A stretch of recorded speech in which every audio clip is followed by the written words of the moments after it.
Ex parte, case partii, is a Latin legal term meaning from parte. An ex parte decision is one decided by a judge without requiring all of the parties to the controversy to be present.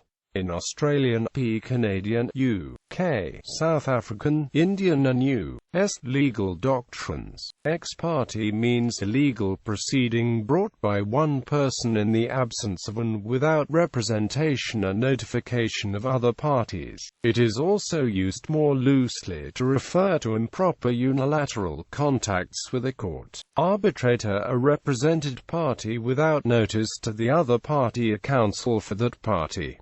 United States. In the United States, the availability of ex parte orders or decrees from both federal and state courts is sharply limited by the 5th and 14th Amendments, which provide that a person shall not be deprived of any interest in liberty or property without due process of law. In practice, this has been interpreted to require adequate notice of the request for judicial relief and an opportunity to be heard concerning the merits of such relief. A court order issued on the basis of an ex parte proceeding, therefore, will necessarily be temporary and interim in nature, and the person affected by the order must be given an opportunity to contest the appropriateness of the order before it can be made permanent. There are exceptions to this.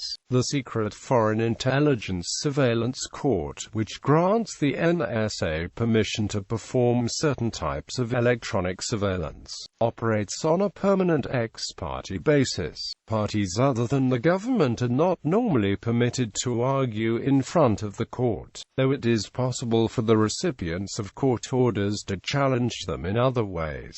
This is as directed by statute. Most U.S. states also allow for initial hearings regarding civil protection orders to be done ex parte. However, a second hearing is usually set a short time later to allow the alleged abuser to answer for the allegations. The phrase has also traditionally been used in the captions of petitions for the writ of habeas corpus, which were styled as ex parte do, where do was the name of the petitioner who was alleged to be wrongfully held. As the Supreme Court's description of 19th-century practice in ex parte Milligan shows, however, such proceedings were not ex parte in any significant sense. The prisoner's ex parte application sought only an order requiring the person holding the prisoner to appear before the court to justify the prisoner's detention. No order requiring the freeing of a prisoner could be given until after the jailer was given the opportunity to contest the prisoner's claims at a hearing on the merits.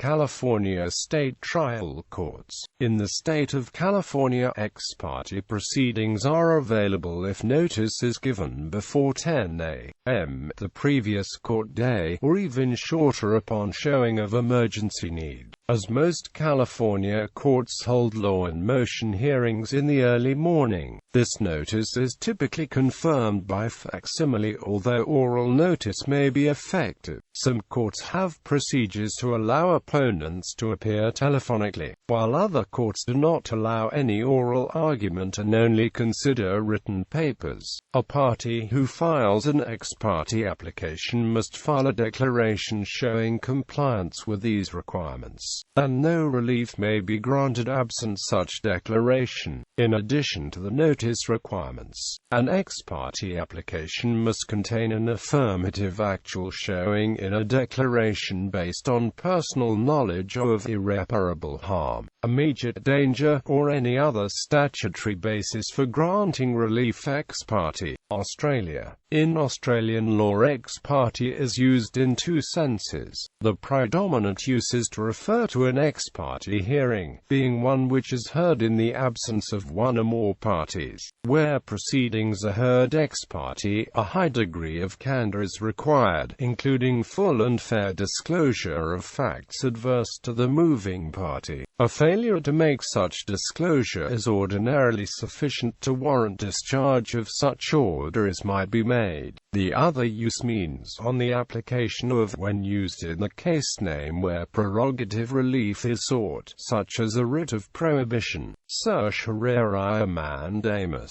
Thus, for example, the case name in the Boilermakers case is R v Kirby, ex parte Boilermakers Society of Australia, as the case concerned a writ of prohibition that was sought against Kirby, Dunphy and Asperner, who were judges of the Commonwealth Court of Conciliation and Arbitration, on the application of the Boilermakers Society of Australia. While the case name is ex parte, it was not heard in the absence of a party, with the judges being represented by D.I. Menzies QC, who also represented the Commonwealth Attorney-General. Similarly, the case of Re Warcombe ex parte McNally concerned application of McNally for a writ of prohibition in relation to proceedings in the federal court that were commenced by Warcombe. Both McNally and Warcombe appeared in the High Court. There was, however, no appearance for the first respondents in the bankruptcy cases, the judges of the federal court.